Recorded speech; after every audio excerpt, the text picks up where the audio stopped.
Welcome to the YouTube copyright-friendly Supercut episode of our Dives, Works, and Fixed Fights in MMA series. Today we dive into the lower bowels of mixed martial arts to dissect more of the fake fights inside real fighting. But first, let's clear up the terminology for these spineless matches. What's the difference between a worked fight, a dive, and a fix? A worked fight is when both fighters agree beforehand on the outcome of the match. It's essentially a predetermined spectacle, like pro wrestling, where the drama is scripted and the end result is predetermined. A dive consists of a one-sided fix. Only one fighter is in on the plan. They lose intentionally, without the knowledge or consent of their opponent, often to cash in on a bet or under pressure from promoters, for example. This can potentially make the fight more credible, giving the winner a legitimate victory from his perspective. A fix involves external manipulation, where judges, referees, or others are paid off or coerced to ensure a specific outcome. This kind of corruption directly undermines the integrity of the entire sport. In this category, we can probably include most of Sherdog's Robbery of the Year awards. However, the chances of having any of those proven to be a fix is quite slim, because getting involved into a dive, a work, or a fix, that's fucking illegal. Our journey begins with Don Frye versus Mark Hall at UFC Ultimate 1996. Frye and Hall had faced each other before in an intense clash at UFC 10 in a 10-minute brawl that saw Don Frye as a winner. But in this match, 6 months later in December 96, Hall tapped out in just over a minute to an odd-looking heel hook in order to Don Frye to advance the tournament with 0 damage. Big John McCarthy details the bout on his autobiography. Quote, "In their first encounter, Frye had beaten the piss out of Hall, who'd refused to give up. Here, though, Frye ankle-locked Hall to advance to the finals without breaking a sweat. The fight struck me as odd. Frye, a bread-and-butter wrestler and swing-for-the-fences puncher, had never won a fight by leg lock, and Hall practically fell into the submission. I also knew both fighters were managed by the same guy," said Big John McCarthy. According to the book, No Holds Barred, Ultimate Fighting, and the Martial Arts Revolution by Clyde Gentry. In September 1997, Mark Hall revealed to the fight world what really happened that night. According to Hall, powerhouse manager Robert DiPersia, a man who guided the careers of both Hall and Frye, had demanded he throw the fight. "Well, Mark, sometimes you do what you have to do," Hall claims DiPersia told him. "We're a team. This is Don's day, not yours." You know, the referee, John McCarthy, in his autobiography, felt that that was a fixed fight. Everybody did, but fuck that. It wasn't. It wasn't a fixed fight. No. I knew that he was going to put his legs up, and I was going to win for the simple calf lock, you know, and nobody expected it. And that some bitch hurts, too, you know. I'll show it to you if you want to find out. Yeah. No, I'm good. I believe you. I'm gonna come. Next up, we have Anthony Macias versus Oleg Taktarov at UFC 6. Macias and Taktarov were training partners, and Macias later revealed he felt pressured to lose due to shared management with Taktarov. Macias, a striker, immediately initiated a grappling exchange and fell into a guillotine choke in 9 seconds. Oleg's quick victory allowed him to preserve energy for his finals bout against Tank Abbott, which he won. At a time where fighters were scheduled to fight twice, or sometimes 3 times per night, it's not uncommon to have a situation like this. This example illustrates the behind-the-scenes coercion that can lead to a work, where fighters' careers are manipulated by external forces. Just listen to the commentary booth, visibly confused and a little suspicious over the result. Wow, is that quick? I don't think Macias wanted to be in there. Yeah, we got to be honest. You have to wonder. No, you got to be honest. Big John McCarthy described the fight in his book, quote, "During the semi-final match between Oleg Taktarov and Anthony Macias, I believe I saw my first fixed fight in the UFC. Both fighters had the same manager, Buddy Albin. So I think it was decided backstage that Anthony would throw the match so Oleg could advance to the finals and face Tank Abbott as fresh as possible. The fight went a little too smoothly for my tastes when Macias shot in and nearly fell into the guillotine choke, which he tapped out to in 12 seconds. Askren is boxing very bad at. John Paul, it's blogger. I don't like it. It's not sport, it's showtime, yeah." Next up, Aleksander Emelianenko versus Eddy Bengtsson at M1 Global. In the case of Aleksander Emelianenko versus Eddy Bengtsson, the knockout seemed too theatrical to be real. Well, we must say it again. Fixing a fight and taking a dive is not an easy thing to do. This is not something you practice in training with the partner, and it often doesn't go as planned.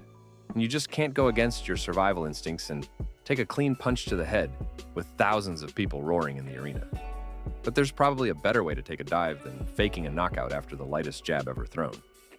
After some initial contact and some clinching and less than a minute into the fight, Emelianenko threw a jab just to impose range, but it proved to be too much for Eddy. The former wrestler stood still on the canvas and needed medical attention to regain his senses. Literally an unbelievable knockout.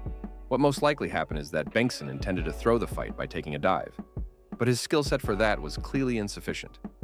It's unclear if Emelianenko was in on the take, or any evidence of Eddy actually taking a dive other than the fight itself, but the bout stands as one of the weirdest in MMA history. Bengtsson tried to explain his side on a locker room interview immediately after the fight. I got knocked out. Were you hurt? But it's for us. This is high. It's like a little jab. Yeah, it felt like that for me too on the face. But This is number one bullshit. Next up, Iri Prochazka versus Satoshi Ishii at Rising FC World GP 2015. Among the many battles in Japanese MMA, some have faced accusations of being less than genuine. One more recent bout at Rising FC that raised eyebrows was between Olympic judo gold medalist Satoshi Ishii and rising Czech star Iri Prochazka. An explosive and versatile striker, Iri attempted a high kick that appeared to knock Ishii down while simultaneously slipping on the floor. On closer inspection, however, the out-of-balance kick seemed to land on his elbow, making fans speculate Ishii took a dive because of his overreactive fall. Prochazka was probably unaware that he was taking part in a worked fight and proceeded to finish the gold medalist with some very legitimate knees to the head. This guy can't even put a fucking sentence together, man. Are you kidding me right now? He's reaching for those grapes. He's trying to make his wine, and the wine's already sounding like a violin with that cheese and wine. We'll see on November 24th. Next up, the James Krause case. Darrick Minner versus Shailen Nuerdanbieke in November 2022. A storm brewed in the UFC when suspicious betting patterns surrounding a featherweight bout at UFC Vegas 64 put the spotlight on former fighter turned coach James Krause. And I'll tell you what, he's a better coach than he is a fighter, for sure. And he is a phenomenal fighter. The fight in question featured Darrick Minner, coached by Krause, against Chinese Kazakh Shailen Nuerdanbieke. The controversy began when sportsbooks noticed an unusual surge in betting activity favoring Nuerdanbieke to win by TKO, with odds shifting dramatically just hours before the fight. This raised suspicions, especially when Minner appeared to injure his leg early in the fight, leading to a quick TKO victory for Nuerdanbieke. Although still unproven, what most likely happened is that James Krause or somebody close to the camp, knowing the extent of Minner's injury, tipped off gamblers to bet heavily against him, as he clearly was not fit to fight. The Nevada State Athletic Commission launched an investigation suspending Krause's coaching license. The UFC, in a decisive move, banned any fighters associated with Krause from competing, emphasizing its zero-tolerance policy on fight integrity breaches.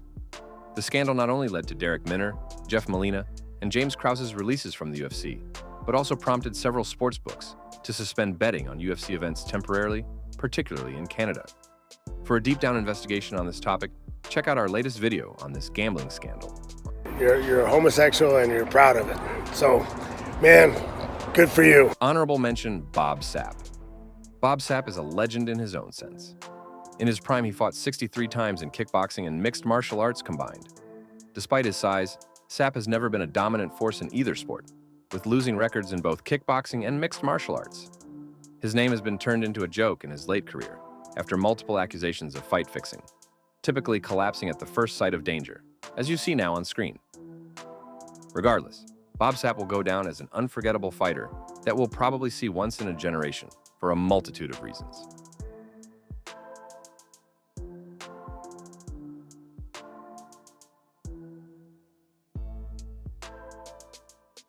At its core, competition is about authenticity, a pure test of skill, strategy, and heart. Every punch, takedown, and submission represents countless hours of preparation, all for the thrill of fair competition. This integrity is what makes combat sports so compelling, drawing millions of fans and driving one of the fastest growing industries in the world. sports betting. Get in on the action with my partners, DraftKings. Use code StyleBender307 when you sign up on Stake. I see that you're very interested in the betting side of things. Like, how often do you partake in this? Oh, I bet every single card, just about every fight. Really? I do pretty well at it. I make more money gambling on MMA than I do anything else. If I'm going to try to throw a fight, you got to set me up for life. Because I'm going to get banned from my sport. I'm going to go to jail for, God knows how long. That he got 10 months and he didn't do it. What would he have got if he did it? Right? But you're a smart person. Yeah. That's, unfortunately, we deal with a lot of stupid people, but I don't know if you're that stupid. Match fixing in any kind of professional sport is a crime. Because of the criminal nature of fixing a fight, we will probably never know the full extent of how many fights were actually fixed. MMA is now a global phenomenon, with much more eyeballs and scrutiny than in its formative years in the early 90s. But on its fringe beginnings, especially in Japan where MMA and professional wrestling intertwined, works dives and fixed fights allegedly took place. I remember the first time I saw Ryan Bader in the men's bathroom backstage at a UFC event. I was shocked by how big he was. Nobuhiko Takada versus Kyle Sturgeon at Pride 3. We kick things off with a familiar face in Nobuhiko Takada. The Japanese pro wrestler was making his second fight after transitioning into MMA and losing his debut to the legendary Rickson Gracie. Heavily promoted by Pride as a major draw at Pride 3, Takada faced Kyle Sturgeon, an unknown fighter with minimal MMA experience, whose only fight in his career was this exact match. The bout was set up to rehabilitate Takada's image after his prior legitimate defeats and to elevate Pride's profile. But just take a look at this first exchange. From the start, the fight raised eyebrows due to the lack of power and intention on any strike. Sturgeon's strikes appeared extremely light and lacked any kind of force. Takada exaggerated his reactions to these strikes, akin to those professional wrestling theatrics he was so used to. The fight culminated in Takada winning via a heel hook submission, but the sequence leading to this moment seemed highly choreographed, with Sturgeon appearing to offer minimal resistance. It's not a surprise why analysts and fans have labeled this fight as a clear work, or in other words, a predetermined match. Pride's reliance on such matches during its early days was aimed at building stars and ensuring crowd-pleasing outcomes. As far as the first fight, this is the truth. That was a misunderstanding of the rules. And the way I thought it worked was that if you tapped, you lost that round. So I thought what they would do is they go to a judge's decision, they go 4 rounds to 1, and we go home and I'd be the new champion. And if anyone had explained to me that that stops the bout in its entirety, I would not have tapped. So really it's been more about just educating yourself on the rules this time around? And... It was a complete misunderstanding. But this time, no misunderstanding. Now I get it. I'd never been in a 5-round fight, so it was new. I just didn't know. You guys should remember that. In a very similar note, we have future WWE employee Nathan Jones versus former sumo fighter Mitsuharu Kitao at Pride FC 1. In another clear work from the murky beginnings of Pride Championship, Kitao, a former sumo wrestler transitioning to MMA, faced the physically imposing Nathan Jones, who was going into his one and only fight in professional mixed martial arts. Despite their intimidating appearances, with both men weighing well over 300 pounds, the fight ended quickly when Kitao defeated Jones via keylock submission just 2:14 into the first round. The fight is a clear product of its time, stemming from the intertwined nature of MMA and pro wrestling in Japan. Kitao's movements and Jones's reactions resembled rehearsed techniques more than authentic combat. Jones's inexperience might explain some of the awkwardness, but many observers have argued that the match was one of many choreographed to boost a certain fighter's reputation in the newly formed Pride FC. MMA veteran Gary Goodridge, who also fought on that faithful inaugural Pride event, can explain the situation. Absolutely, it happened. Pride 1, about 75% of their matches were fixed. Pride 2, about 50% of their matches were fixed. Pride 3, about 25% of their matches were fixed. Pride 4, maybe 10%, and it just went down from there. The company fixed them. Say they wanted, it was something new in Japan, and they needed to get people on their side. So they had pro wrestlers come in and fight each other, and they had fighters from America come over there and fight each other, other people over there, and that's what they did. Okay, I want to explain that I took a DNA test and the results came back French and German, British and Irish, and I was 2% African. So I am legally allowed to say the word nigga. We now move from Japan to Chechnya for a couple fights related to Ramzan Kadyrov's sons, both personally involved in a robbery and a fix. The Chechen leader holds a peculiar place in MMA, being heavily involved in fighters' careers, most notably Khamzat Chimaev, while also launching his own gym franchise and MMA championship, known as Akhmat MMA, and paying fighters a monthly stipend to train and represent the club wherever they compete. Kadyrov has also used sports to launder his reputation abroad and distract from his long list of human rights abuses. First, we have a boxing match between Adam Kadyrov, Ramzan's 16-year-old son, who today serves as his father's head of the security service. Adam, who at the time was 14 years old, is pushing forward but fighting with smaller gloves than his opponent. He lacks technique in comparison to his opponent and keeps getting countered until the ref sees enough and awkwardly stops the bout, awarding Adam the victory. Don't ask me why. Next, we have Ramzan Kadyrov's 15-year-old son, Ali Kadyrov, who in 2022 won his pro MMA debut in a farce of a fight for the Akhmat MMA promotion, owned by his father. The teenager also had UFC star Khamzat Chimaev in his corner and fought Islam Akbarov, who was also making his pro debut. The fight started off quite regularly, until we get to the apparent knockdown and finish.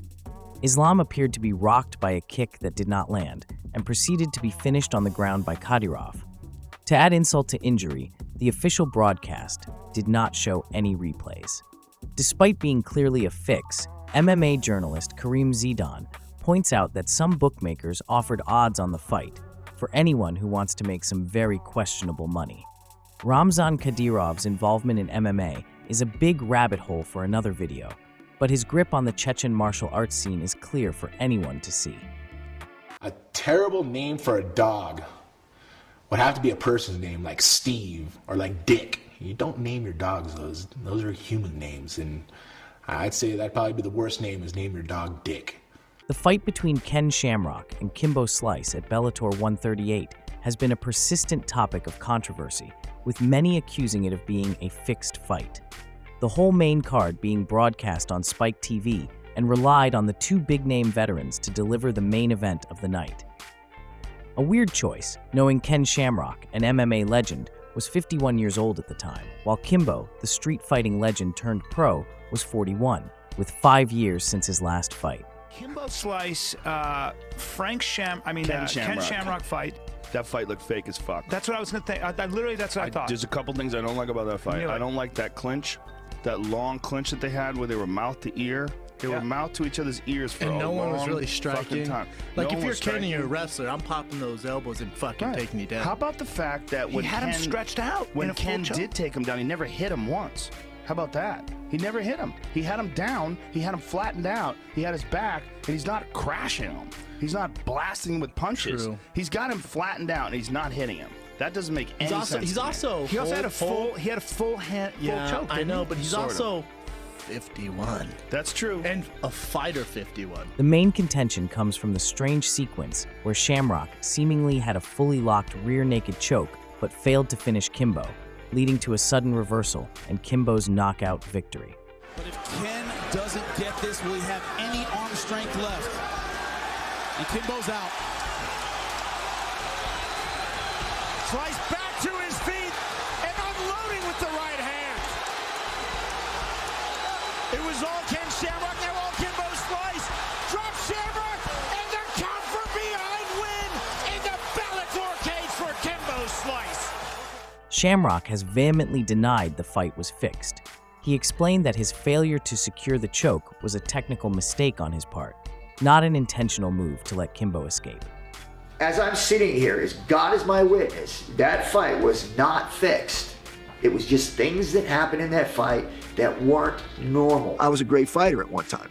And for when someone sees me, and even trained with me at times, sees something like that happen, their mind is like, there's no way that can happen to Ken Shamrock.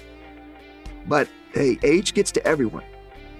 This is what we call realization. Things happen in fights, and what people are used to seeing from Ken Shamrock and then seeing what they saw against Kimbo. Understandably why you would think that, because you're used to seeing something different. But I've got bad knees. When I hit the ground, I don't scramble my feet very well. When I'm on the ground and I got a submission, I do well. My stand-up's good. But when I hit the ground and I got to scramble back up, I'm slow. I just don't move that well. The work that I put in, the effort, the years, the damage to my body, it's just an insult. It's an insult because that's not in my DNA. I don't go in there and do that stuff. Not in that instance. No way. Another interview from Kimbo's own BJJ coach, Malachy Friedman, explains some of the nuance of the finishing sequence and the seemingly effortless escape by Kimbo despite Shamrock's experience in submissions. I said, no, do it again. I said, oh, do it again. And he puts me in and I get out. Well, the way I was getting out was because I figured that Ken Shamrock wouldn't have changed much of his technique. So he did the rear naked choke here and then tried to put the arm over the head. Yep. Right? And we all know that peeling the hand off the head and then trying to lift that over is going to be the escape in a 1997 rear naked choke. Yeah. Like, even today I call it the Ken Shamrock 1997 rear naked choke because he's not doing this. Right. You know, he's not things in like a modern black belt. Yeah. You know? So I was able to show him that, and he got put into the choke. He got out, then knocked him out. Despite these claims, there is no concrete proof to confirm the fight was fixed. The Missouri Athletic Commission, which oversaw the bout, did not report any irregularities. The controversy surrounding Shamrock versus Kimbo Slice reflects the challenges MMA faces with perception issues. While fans and analysts remain divided, the lack of tangible evidence means the fight remains speculative rather than definitive proof of foul play. The debate has since become a part of MMA's folklore, adding intrigue to both fighters' legacies. What the fuck is he wearing? He looks like a little breakdancer or something, a little 12-year-old breakdancer, bitch. What the fuck? He's 40! You're 40 years of age! Dress your fucking age! Carrying a school bag on stage! What are you doing with a school bag on stage? You can't even read! Last but not least, we have the fight between Leo Kuntz and Tae-Hyun Bang at UFC Fight Night 79, UFC's first time in South Korea. At the time, there didn't seem to be a lot wrong with the fight, which featured some back-and-forth action. Hold on. Tae-Hyun Bang and Leo Kuntz. Tae-Hyun Bang, Leo Hey, Kuntz. did you hear about the Bang/Kuntz? Bang versus Kuntz was scandal? crazy. It's the Bang-Kuntz fight-fixing scandal. This could have been a forgettable bout in a preliminary fight night card, but has become infamous in MMA history for its connection to confirmed fight-fixing attempts. Just over a year later, the MMA world was stunned when Bang was sentenced to a 10-month prison sentence in his native South Korea for apparently taking a bribe to throw his fight against Kuntz. In the days leading up to the fight, betting lines shifted dramatically. Tae-Hyun Bang, initially a small favorite, became a heavy underdog as large sums of money were wagered on his opponent, Leo Kuntz. But apparently someone put in $1 million bet on me to win, so the odds swung in my favor like 700 points or something in 1 minute. This unusual activity immediately raised red flags backstage. Despite allegedly agreeing to throw the fight, Bang reconsidered on fight night due to pressure from UFC officials. Real high up guys you don't really know or whatever, came up and talked to me, and they're basically like, hey, listen, there's a big odds swing that came in, and we just want you to know that just go out there and do your best and make sure that you're fighting as hard as you can. And I had no idea what was going on because I'm not a sports bettor or any of that type of shit. So he ended up fighting competitively, narrowly winning via split decision, although Leo Kuntz might disagree. Because he had me in a fucking rear naked choke, and he was trying to fucking choke me out. That's I mean, insane. you can though. tell when someone's not trying to fight, you know? Yeah. Bang later confessed to accepting a bribe worth approximately $92,000 from South Korean gangsters to intentionally lose the fight, from which half of it he bet on Kuntz's win.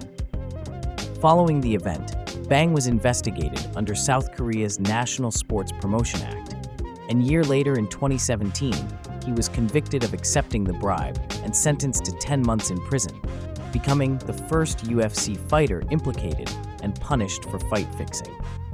One of the gangsters who approached Bang was Korean MMA veteran Dae-Won Kim, which leads speculation as to how deep the Korean fight-fixing scheme goes. I lost the only known fixed fight in the UFC. Yo, assalamu alaikum, my niggas. What's good? Bounce. One fight that almost certainly was fixed was Mark Coleman's submission loss to Nobuhiko Takada at Pride 5 in 1999. At the time, Takada was already an established pro wrestling star, looking to rebound from his second loss against Rickson Gracie, while Coleman was debuting in Japan and had lost his last 3 fights in the UFC.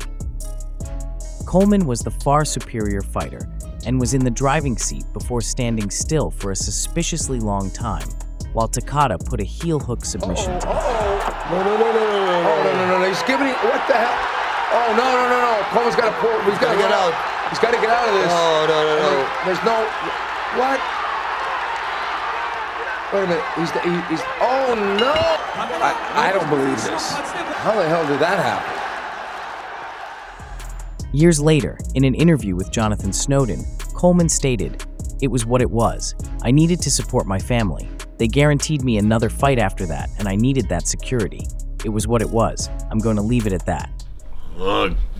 They Coleman made 2 mistakes, One's doing it, the other was letting somebody know about it who fucking talked about it. Man, I'm a sexy guy, DC. What's wrong with you, man? Honorable mention, Matt Hughes versus Jeremy Horn at the 2000 ADCC Championship. Farm, and when I get the grappling match fighting, I'm going to go Matt back to the Hughes farm and and just Jeremy work. Horn is another of the few confirmed instances where a bout was fixed.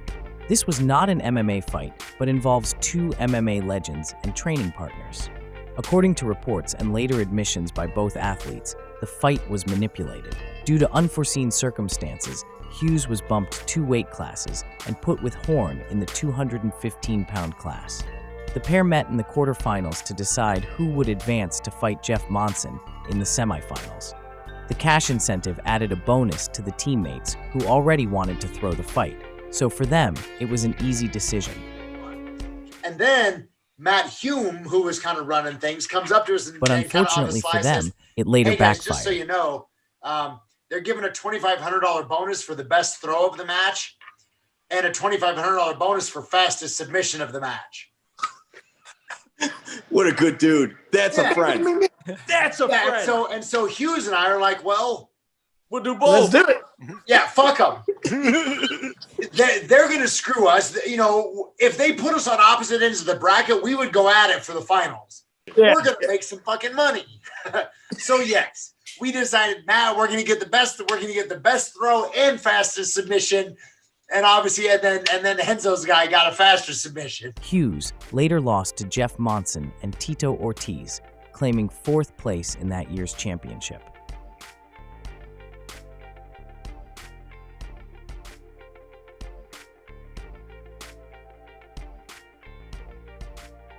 And let's pick it up from a classic event from 1997. We start off with a classic from the infamous Pride one, where the borders of no-holds-barred fighting and pro wrestling were flimsy at best.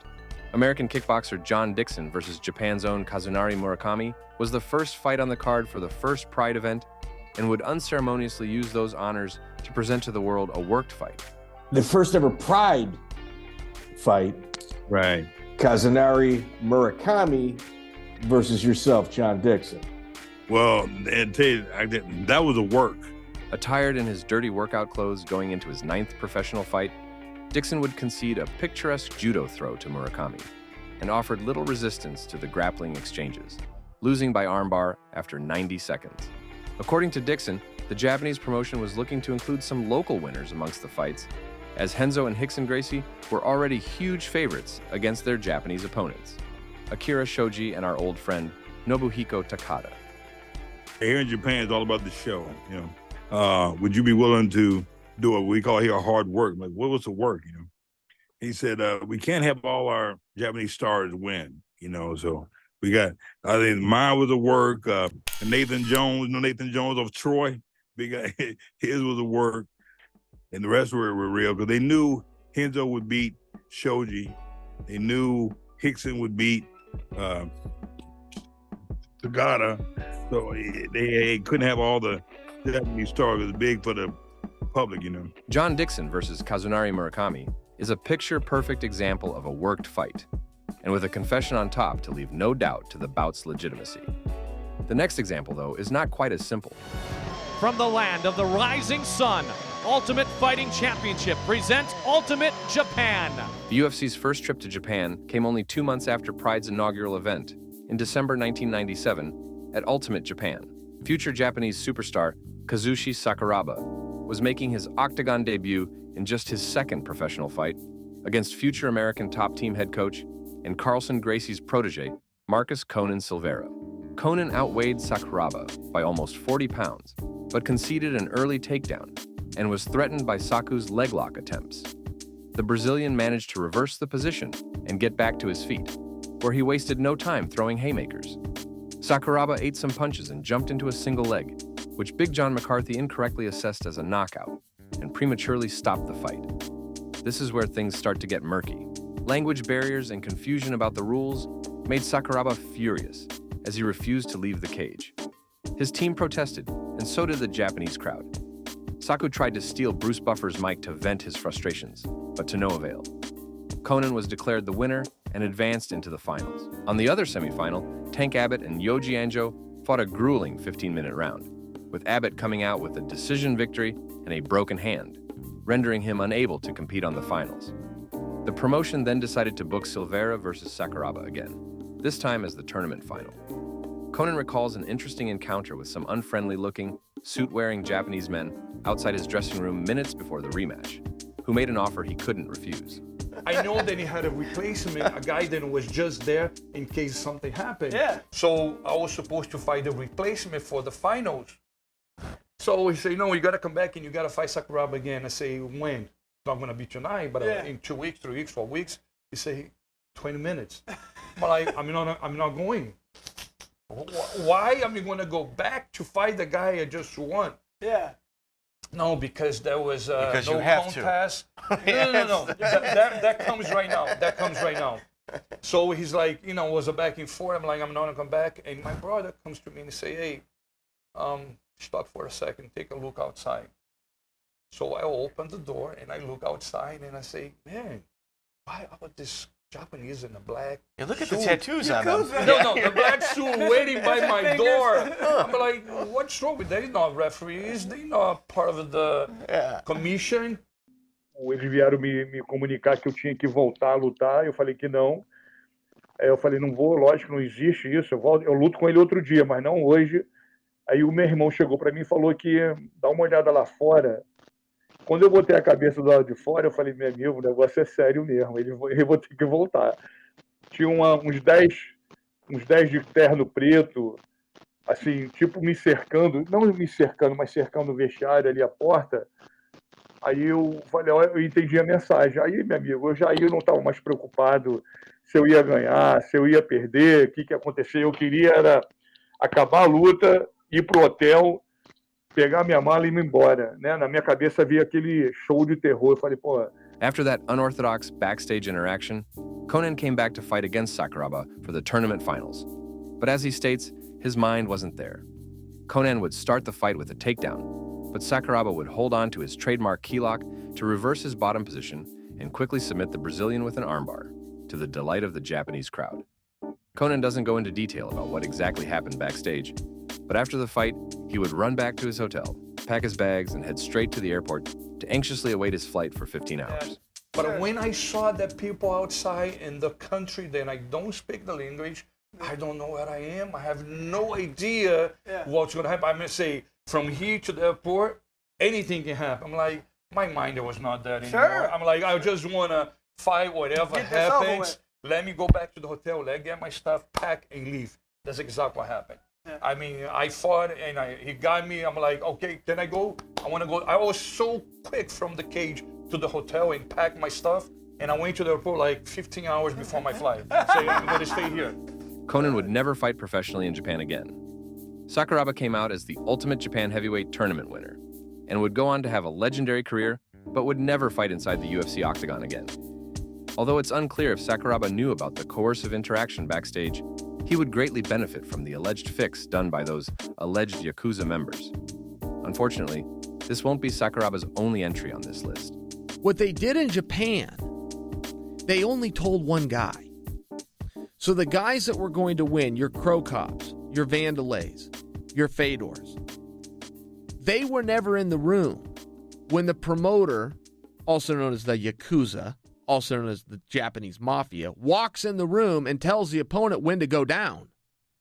So when the guy goes down, the winner, Vandalay, Crow Cop, Fedor, just by example, really thinks they won.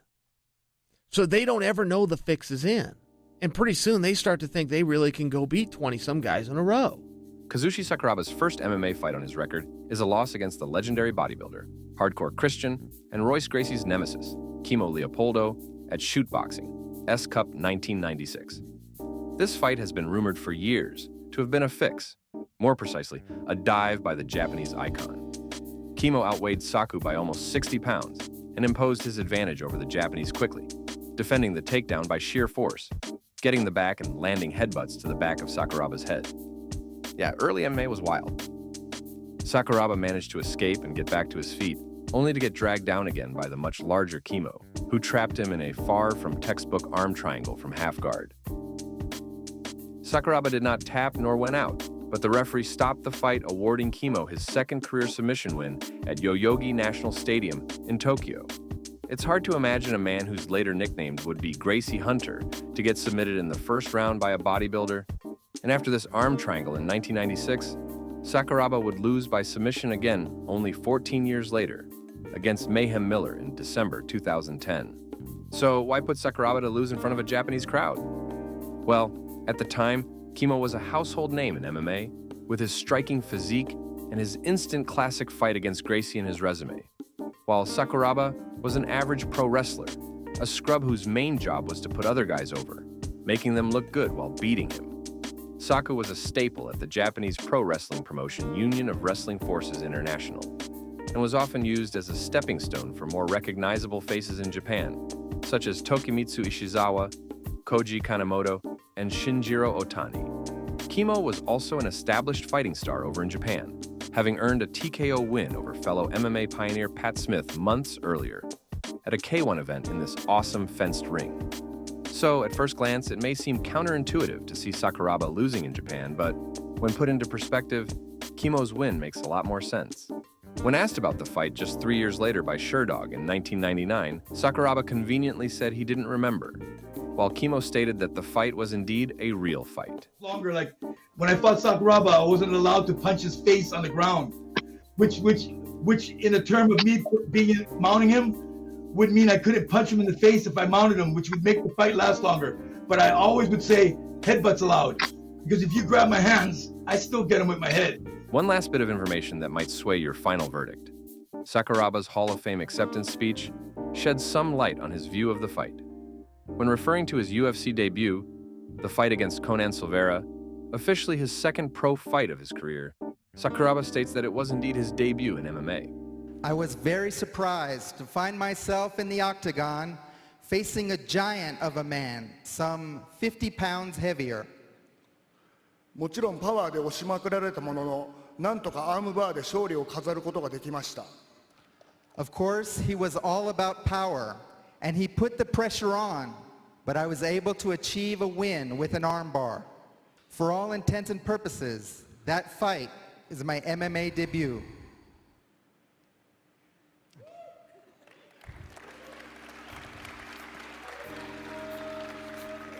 So, by definition, should that mean the fight against Kimo Leopoldo, his first official fight on his record, was not actually professional MMA? Make of it what you will and share your thoughts in the comments if you think this was a legitimate fight or if Sakuraba took a dive. This is #1 bullshit. Now back to our old friend of the channel, Mr. Nobuhiko Takada, earning his third win in MMA and his third worked fight inside the Pride ring against fellow pro wrestler Aleksander at Pride 7. The choreographic nature of the whole fight leaves little doubt to its legitimacy, like the lack of strikes or damage exchange between the two entertainers. This fight features some elusive pro wrestling moves as Otsuka landed a cinematic fisherman suplex to the awe of the crowd. Taunting each other and giving a show for those 10,000 watching it live, the pair was doing their best to sell it as a real fight, but to little success. The second round becomes even more theatrical, with the cream of the crops coming at the finish. Takada supposedly lands an upkick, which stung and knocked down an overreactive Otsuka. An easy target laying on the mat, Otsuka receives some real and some fake punches before Takada sinks in a far from perfect rear naked chove on his already knocked out opponent. This would be Takada's last MMA win, which is featured in his Pride fight record, but is not in his Sherdog or Topology records. This fight was also removed from Pride 7's broadcast on Fight Pass. For all intents and purposes, this fight is so blatantly false that it was removed from the official history books. Both would retire on a losing record, all while padding the records for MMA greats like Rampage Jackson, Ken Shamrock, Mark Kerr, Royce Gracie, Anderson Silva, and Vanderlei Silva, but this is a rabbit hole for another video. Speaking of rabbit holes, let's take a quick look at Dan Severn's career. Severn is widely referred to as an MMA pioneer and a legend, even being inducted into the UFC's Hall of Fame in 2005.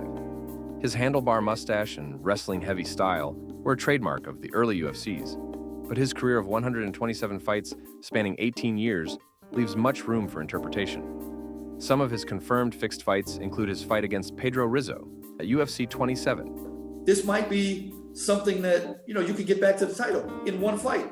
You should take the fight. So he took the fight. But what I don't know at the time is, it wasn't going to be a fight. Well, I know the matchmaker was John Peretti at the time. We had a little disagreement at that moment because I don't know who Dan is at this point. I don't know that he's capable of taking $20,000 for 30 seconds work and smiling and thinking he got over. Never mind his legacy or whatever. But the biggest tell in this to me, and I've pointed this out to people, and as soon as I do and they watch the video, they go, oh shit, that's true. Dan gets kicked in one leg and limps on the other. Or his draw against Pat Miletich at Extreme Challenge, for example. I didn't know how they were going to pull it off, but they were going to pull it off. So then they approached Pat. And when they approached Pat, they told him that Monty said it was okay. We're going to have it work. It'll end up in a draw. You'll look good. I'll look good. Nobody's going to get hurt.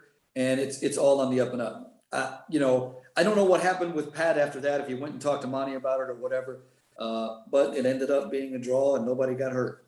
Or even his fights against perennial MMA shadow figure, Travis Fulton. And I was there when they had the conversation with Travis saying this was going to be a work. So I saw it all from jump. So you're only like 95% sure. I'm only that. Yeah. Okay. 99. Let's enjoy just one of his countless works, now against MMA debutant, Mr. Danger himself, pro wrestler Mitsuhiro Matsunaga. Severn was coming into his 15th fight, already a UFC champion making his superstar debut in Japan, against the longtime Japanese pro wrestler. Dan wasted no time nor effort taking down, ragdolling and slamming Matsunaga to the ground repeatedly, until sinking in a strangely looking reverse armbar, reminiscent of his pro wrestling days. The oddities of Severn's career are not few and far between, with more examples of these bizarre bouts hidden in plain sight. Severn's career deep dive has been dissected in a great video by Kombat Capital that I'll link in the description. Sometimes a bit of revisionist history is not bad. And that's the thing about it is, the saddest part of Dan Severn's career to me is that he could have been the best. He could have trained and beaten everyone, but it just wasn't important to him. Now let's move on to another type of fix, straight from MMA's primordial soup. Single-night tournaments were a delight to the fans, but a headache for fight promoters and for the fighters. Competing thrice in one night to be crowned champion takes an enormous effort, and any shortcuts to reach it are unethically welcome. In the first episode of this series, we took a look at Anthony Macias versus Oleg Taktarov, both competing in the UFC's 6 open-weight tournament while being managed by the same person, Buddy Albin. This clear conflict of interest ended in a dive by Macias and the fastest submission in UFC history, a record that stands untouched to this day. Gary Goodridge versus Cal Worsham is a very similar example. Goodridge was going into his 4th career single-night tournament at International Vale Tudo Championship in Brazil, after failing to win 3 times in the UFC. Although the fight passes the eye test without any red flags, Gary tells a different story about the tournament's semifinal. Cal Worsham's on the card. You beat Cal Worsham in 43 seconds with a key lock. Yeah. Cal Worsham was legit. The thing what happened with Cal Worsham there, and I'll tell you the truth. We know we're going to fight. He said, well, how much are you going to pay me for me to lose? I said, what do you want? So he said, well, so then we came up with a number. I really don't remember what the number is. He said, I'll tap to you. I'll tap for you. Okay, tap for me. That's the truth. Wow. So yeah, fought Cal Worsham, but we didn't even rough and tumble. It was like 30 seconds. I know that in order to get me to the finals, that's what Cal did. And I won that tournament. I won that. I got the belt for it. Goodridge would go on to the finals to face Pedro Otavio, winning the fight by TKO after 16 grueling minutes. The IVC tournament win would be Goodridge's only championship victory of his career. In recent years, Gary has unfortunately been struggling with CTE symptoms stemming from his fighting days. That is for my mental stability. Mental stability. Mental stability. And what does this do? It makes me not want to beat you. Okay, so I'm glad that you did take that one today, right? Okay, good. Last but not least, we have future UFC welterweight champion Matt Serra at ADCC 2001. Serra's run in Abu Dhabi remains one of the most memorable performances by an American grappler at the time. Competing in the under 77 kilogram division, Serra showcased his elite Brazilian jiu-jitsu skills, making it all the way to the finals in a stacked bracket. When I went there, so first Gomi, guard, Umaplata, reversal, took the back, finished. John Jock, I know it's not going to be that, but I didn't know. I had such faith in my guard. I did. So again, man, the strategy worked great. And after that 5-minute mark, I did reverse John Jock with my fucking waiter sweep. I got him, got on top. They didn't even give me points for that shit, dude. I ended up winning because then he had actually pulled guard when we got back to our feet to try to sweep me. Got a negative point and won. That to me was the equivalent of kind of what I did in MMA with GSP. Not to be that. He was at one point the best ever, like best in Brazil when Dixon left. I had a great rest of the day too. Leo Santos, who's still competing in the UFC. Yeah, he's in the UFC. He's still in the UFC. He's doing great. Back then, he was a kid that was like either undefeated or undefeated as black belt or whatever it is, and I ended up strangling him next. I had a great match with Leo next. After beating Takanori Gomi, Jean-Jacques Machado, and Leonardo Santos, Serra moved on to the finals to meet with current Brazilian BJJ champion, Marcio Feitosa. Renzo Gracie, the man who gave Serra his black belt, made an embarrassing request to his protege. Eyebrows. That's why I didn't give a fuck when it came down to the last match with Marcio Feitosa, and Renzo asked me to, take the fucking dive. I said, hey man, listen. He said it, listen, this is exactly what he said. He goes, Matt, they're looking at Americans as like that they're all for themselves, and this will prove that you're one of us. And that I go, Renzo, look, you gave me this life. If you asking me to lose to Marcio because I've had a seniority, because back then, when I got to the Pan Ams, the one I told you about, fuck man, I strangled a couple Baja guys on the way there, but now I'm in the finals threatening a fucking gold match. We the same team, Papa. Hey, are we or are we not? I don't feel like we're the same fucking team. So I'm ready to fuck up whoever's in the finals. That's my attitude. Because of jiu-jitsu seniority's unspoken rules, students tend to ease the path to their masters on the mat. Matt Serra was caught in a political crossfire between Brazilian BJJ top dogs looking to leave their mark. Let's kind of frame this. So he's the head instructor at Gracie Baja and pretty much Carlos Gracie Jr.'s right-hand man. So now Renzo comes in, obviously Gracie Baja, and he's got his first American black belt. So the politics are coming into play heavy in this match. 100%. I don't regret anything. Renzo did tell me, look, he didn't have to tell me, but Marcio did leave his neck out for Renzo, the Abu Dhabi before that. I want to add that. So I'm not shitting here on Marcio. This is the way they're playing it back then. Renzo was his senior. He left his neck out for Renzo. Okay. They're not letting nobody bow out, all right? So I told Renzo, look, I see what's going on. I get it. The seniority thing, I'll take a bullet for you. You want me to give up this medal for you? You got it. But I'm not letting them tap me. I'm not letting them. Matt Serra would not tap, but Renzo's pressure would prove to be enough for him to throw the fight. Serra finished his historical ADCC run with a silver medal, losing -2-0 to Marcio Feitosa. Guys, thank you for watching and for the continued support on the channel. Shout out to the MMA detective Mike Davis for the help with the research. Go check out his work at MMA History Podcast. Like the video if you liked the video, and subscribe to the channel for more of the weird lore of MMA. I just got monetized by YouTube, so that's pretty cool, and I just want to thank everyone that enjoys the content. It really means a lot. See you in the next video. Stay safe. Marko, here at Tito's Cantina, we have UFC Fight Night. Israel Adesanya against Menabom. A phenomenal fight, plus Michael Page versus Magomedov, who's undefeated